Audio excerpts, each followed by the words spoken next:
தன்னுடைய பொது வாழ்க்கையில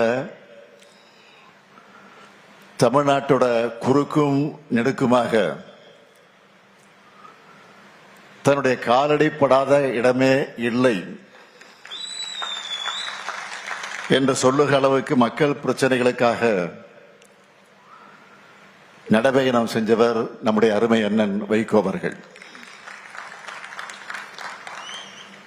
அவருடைய நெஞ்சுரத்தையும் ஸ்டாமினாவையும் பார்க்கும்போது அவருக்கு 82 வயசா அல்லது 28 வயசா என்று நமக்கெல்லாம் ஆச்சரியப்பட தோணுது. ஒரு இளைஞருக்குரிய வேகத்தையும் ஊக்கத்தையும் உத்வேகத்தையும் இன்னைக்கு அவர்கிட்ட நாமெல்லாம் பார்க்கிறோம். இளைஞர்களுக்கு நல்வழி காட்டிட,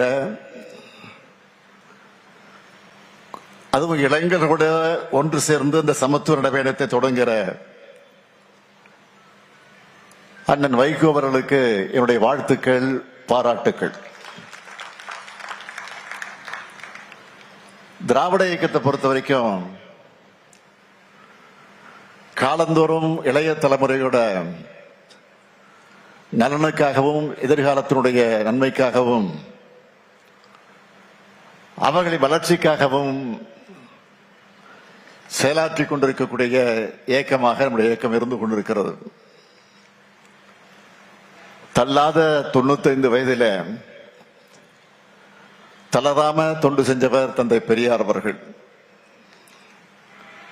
தமிழ்நாட்டு இளைஞர்களுக்கும் பெண்களுக்கும் கல்வி உள்ளிட்ட எல்லா உரிமைகளும் பெற்றிட கிடைக்கணும், அதுக்கு சாதி மதம் உள்ளிட்ட தடைகள் அகற்றப்படணும்,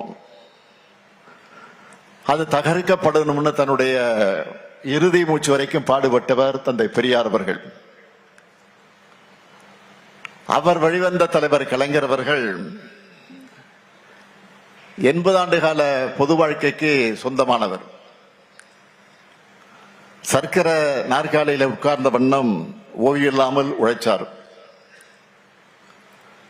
16 வயசுல மாணவநேசன் பத்திரிகை ஆரம்பிச்சு இளைஞர்களுடைய உரைவாடைய அவர் 89 வயசுலயும் பேஸ்புக், ட்விட்டர்ல இளைஞர்களுடைய அரசியல் பண்ணார். அப்படிப்பட்ட திராவிட இயக்க யூனிவர்சிட்டியில படிச்சவர் தான் அண்ணன் வைகோ அவர்கள். ஏன், இந்த ஸ்டாலினும் அதே யூனிவர்சிட்டி மாணவன் தான். அண்ணன் வைகோ அவர்கள் தலைவர் கலைஞருக்கு பக்கத்திலே இருந்து அரசியல் கத்துக்கிட்டவர். தலைவர் கலைஞர் அவர்களை பற்றி அடிக்கடி சொல்லுகிற போது அவர் குறிப்பிட்டு சொல்லுவார், இமை பொழுதும் நம் நெஞ்சை விட்டு அகலாத தலைவர் கலைஞரும் சொல்லுவார். அவரே குறிப்பிட்டார். அப்படிப்பட்ட தலைவர் கலைஞர் அவர்கள் மதுரையிலிருந்து திருச்செந்தூருக்கு நீதி கேட்டு நடைபயணத்தை நடத்திய நேரத்தில்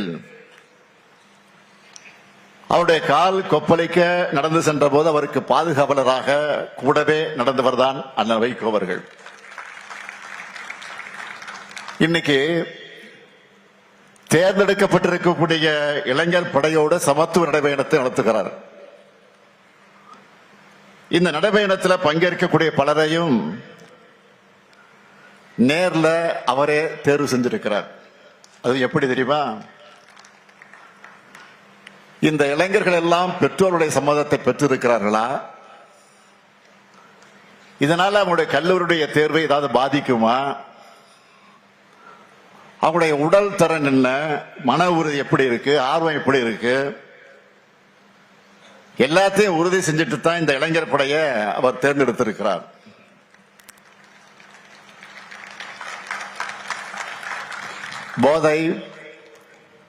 போதைப் பொருள், அந்த போதைப் பொருளின் ஒழிப்பு, சாதி மத மோதல் தடுப்பு உள்ளிட்ட நாட்டுக்கு தேவையான கருத்துக்களை வலியுறுத்தி அண்ணன் வைகோ அவர்கள் தொடங்கி இருக்கக்கூடிய இந்த சமத்துவ நடைபயணம் மாபெரும் வெற்றி பெறணும். நிச்சயமாக வெற்றி பெறத்தான் போகிறது. இது மாதிரியான பயணங்களில் என்ன பயன் என்று சிலர் கேட்கலாம். காந்தியின் நடைபயணமும் மாவோவின் நடைபயணமும் வரலாற்றில் புரட்சி ஏற்படுத்தியிருப்பது போல அந்த தாக்கத்தை அவங்க உணரணும். இப்படியான நடைபயணங்கள் தான் தலைவர்கள் மக்கள்கிட்ட போய் எளிய வகையில சுலபமான முறையில நேரடியாக தங்களுடைய கருத்துக்களை சொல்ல முடியும். அந்த நடைபயணத்தோட தேவை குறித்தும் அதில் உள்ள நியாயங்கள் குறித்து மக்கள் பேச தொடங்குவாங்க. மக்கள் பேச பேசத்தான் அந்த பிரச்சனைக்கு தீர்வு காண முடியும். திராவிட இயக்க மேடைகளையும் நாடாளுமன்றத்திலையும் தமிழ்நாட்டோட தமிழர்களுக்காக அவருடைய உரிமைகளுக்காக கர்ஜித்தன்னன் வைக்குவர்கள் முதுமையை முற்றிலுமாக தூக்கி எறிந்துட்டு இந்த நடைபயணத்தை தொடங்கி இருக்கிறார். இளைஞர்களுடைய எதிர்காலத்தை சீரழிக்கக்கூடிய போதைப் பொருட்களை நாம நிச்சயமாக ஒழிக்கணும். அதுல எந்த கருத்து மாறுபாடும் வேறுபாடும் கிடையாது. போதையின் பாதையிலிருந்து இளைஞர்களை காக்கணும். அதற்காக அரசு பல்வேறு நடவடிக்கைகளை எடுத்துக்கிட்டு இருக்கு. அது மூலமா ஓரளவுக்கு முழுமையாக இல்ல, ஓரளவுக்கு பலனும் கிடைச்சுக்கிட்டு இருக்கு. ஆனா ரொம்ப முக்கியமானது அந்த பழக்கத்திற்கு அடிமையானவங்க அதோட பாதிப்புகளை உணர்ந்து அந்த பழக்கத்தை கைவிடணும். அவங்க கூட இருக்கிறவங்க அவங்கள திருத்தணும். போதைப் பொருட்களுடைய பழக்கம் என்பது மிகப்பெரிய நெட்வொர்க். அந்த நெட்வொர்க் அழிக்க மாநில அரசுகளும் ஒன்றிய அரசும் இணைஞ்சு செயல்படணும். ஏராளமான போதை வஸ்துகள் நாட்டுக்குள்ள வருது. அதிகப்படியான போதைப் பொருட்கள் எந்தெந்த துறைமுகங்கள் வழியா நாட்டுக்குள்ள நுழையுதுன்னு நம்ம செய்திகள்ல பார்க்கிறோம், படிக்கிறோம். இந்த நுழைவு வாய்களை நாம அடைச்சாகணும். நாட்டோட எல்லைக்குள்ள போதைப் பொருட்கள் வர்றதையும் மாநிலம் விட்டு மாநிலம் கட்டுப்படுத்த மாநிலம் விட்டு மாநிலங்கள் கடத்தப்படுவதையும் ஒன்றிய அரசின் முகமைகள் தீவிரமாக கண்காட்சியை தடுக்கணும். அதுக்கு எல்லா மாநில அரசுகளும் தேவையான எல்லா ஒத்துழைப்பையும் கொடுக்கணும். எடுத்துக்காட்டுக்காக நான் சொல்றேன், கடந்த சில மாதங்கள்ல திருவள்ளூர், வேலூர், ராணிப்பேட்டை போன்ற மாவட்டங்கள்ல இருந்து 1 லட்சத்துக்கு அதிகமான போதை மாத்திரைகளை பிடிச்சிருக்கிறோம்.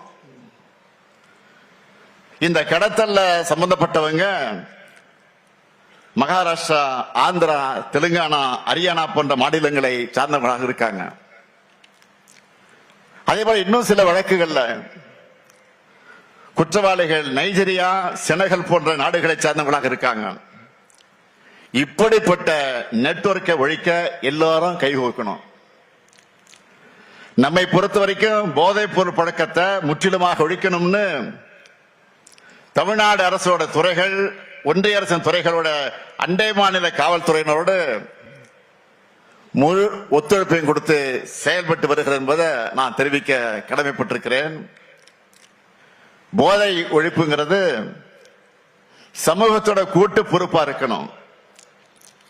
முக்கியமா கலைத்துறை சார்ந்தவங்க பொறுப்புணர்ச்சியோடு தங்களுடைய படைப்புகளை உருவாக்கணும்.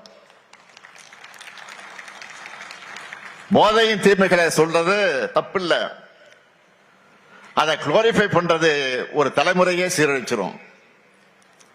அதே போல பெற்றோர்கள் தங்கள் குழந்தைகள் பாசனத்தை காமிக்கணும் தான், அதை மறுக்க முடியாது.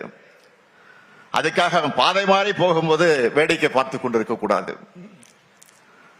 யூடியூப், இன்ஸ்டா ரீல்ஸ் மூலமா வரக்கூடிய ஈஸி மணி பசங்களை தவறான பாதையில கொண்டு போறதுக்கான சான்ஸ் தான் அதிகம். எனவே குழந்தைகளை பொறுப்போடு வளர்க்கணும். பெற்றோர்களை நான் கேட்டுக்கொள்கிறேன். முக்கியமா அம்மா, அப்பா, அக்கா, தங்கச்சின்னு வீட்டில் இருக்கக்கூடிய சொந்தங்கள் நம்ம வீட்டு பசங்க வழி தவறி போகாம இருக்கிறத கண்காணிக்கணும். ஒருத்தருக்கு ஒருத்தர் மனசு விட்டு பேசணும். மனவிட்டு பேசினாலே பாதி பாரம் குறைஞ்சிரும். தவறான பாதைக்கு போகக்கூடிய தேவை நிச்சயமாக இருக்காது. அதேபோல் ஆசிரியர்கள், சமூக வலைதள பிரபலங்கள் எல்லாருமே போதைப் பொருளுக்கு எதிரான விழிப்புணர்வை தொடர்ந்து பரப்பணும்னு நான் கேட்டுக்கிறேன். அடுத்து இன்னைக்கு நாட்டில் நிலவக்கூடிய முக்கியமான பிரச்சனை என்றால் அது சாதி மத மோதல்கள் தான்.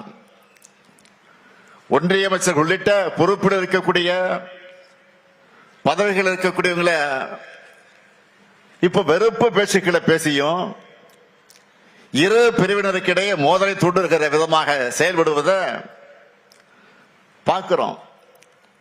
தனிப்பட்ட முறையிலான நம்முடைய கொள்கைகளுக்கு நம்ம இந்திய நாட்டை ஒருமைப்பாட்டை அமைதியை சீர்குலைக்கக்கூடிய நாசகார வேலையை அவங்க ஈடுபட்டு இருக்காங்க. நாட்டில் இஸ்லாமியர்கள், கிறிஸ்துவர்கள், ஆதி திராவிடர்கள், பிற்படுத்தப்பட்ட மக்கள்னு எல்லாரும் அச்சத்தில் வாழக்கூடிய ஒரு நிலைமை இன்றைக்கு ஏற்பட்டிருக்கு. இப்போ அண்மையில் நடந்த கிறிஸ்துமஸ் சமய விழா நடந்துச்சு. அந்த சமயத்தில் நாட்டில் பல்வேறு இடங்கள் நடந்த தாக்குதலை பற்றி எல்லாருக்கும் தெரியும். சில ஆண்டுகளுக்கு முன்னாடி நம்ம நாட்டில் இந்த நிலைமை இருந்துச்சா? ஊரே ஒண்ணு சேர்ந்து மகிழ்ச்சியா இருந்த காலம் போய் ஒருத்தருக்கு ஒருத்தரை எதிரியா கட்டமைக்கிற வேலையை பிளவுவாத சக்திகள் இன்றைக்கு தெளிவா செஞ்சிட்டு இருக்காங்க. அன்பு செய்ய சொல்லித்தர வேண்டிய ஆன்மீகத்தை சில கும்பல் வம்பு செய்வதற்காக பயன்படுத்துகிறாங்க. இந்த நிலையிலே தான் அண்ணன் வைகோ அவர்கள் இந்த சமத்துவ நடைபயணத்தை தொடங்கி இருக்கிறார். திராவிட இயக்கத்திற்கு பல்வேறு திருப்பு முனைகள் கொடுத்த நகர் தான் இந்த திருச்சி நகர். அண்ணன் வைகோ அவர்கள் இந்த நடைபயணம் நிச்சயமா புதிய வரலாற்றை படைக்கும். இந்த நடைபயணத்தோட தாக்கத்தை சமூக வலைத்தளங்கள் கொண்டு சேர்ந்து இளைஞர்களை பேசும் பொருளாக ஆக்க வேண்டியது ஊடகங்கள் மற்ற எல்லோருடைய கடமை. மது போதையும் அதைவிட ஆபத்தான மதவாத அரசியல் போதையும் தமிழ்நாட்டுக்குள் நுழைவிடாமல் தடுத்திட நாமெல்லாம் ஒன்று சேர வேண்டும். அண்ணன் வைகோருடைய நடைபயணம் நிச்சயமாக புதிய எழுச்சியை உருவாக்கி இருக்கிறது. அண்ணன் வைகோ அவர்கள் இந்த சமத்துவ நடைபயணம் வெற்றி பெற வேண்டும் என்று நான் வாழ்த்துகிறேன். அதே நேரத்தில் உரிமையோடு அவரிடத்தில் நான் கோரிக்கை வைக்க விரும்புகிறேன். உங்கள் அனைவரின் சார்பில் உங்களுடைய நோக்கம் பெரிதென்றாலும் உங்களுடைய உடல்நலம் எங்களுக்கு பெரியது. எனவே இந்த பயணத்தை நீங்கள் கவனமாக மேற்கொள்ள வேண்டும். அது மட்டுமல்ல, இது மாதிரியான கடுமையான நடைபயணங்களை நீங்கள் இனி மேற்கொள்ளக்கூடாது என்ற என்னுடைய அன்பான வேண்டுகோளை நீங்கள் கட்டளையிட்டால் அதை செய்வதற்கு மறுமலர்ச்சி திராவிட முன்னேற்ற தொண்டர்கள் தயாராக இருக்கிறாங்க. அதனால்தான் அந்த உரிமையோடு கேட்கிறேன். நீங்க உங்கள் உடல்நிலை பாதுகாக்கணும் என்று அன்பான வேண்டுகோள் இந்த நேரத்தில் உரிமையோடு கேட்டுக்கொண்டு உங்கள் பயணம் வெற்றி பெற வாழ்க வாழ்க வாழ்க என்று வாழ்த்தி விடைபெறுகிறேன். நன்றி.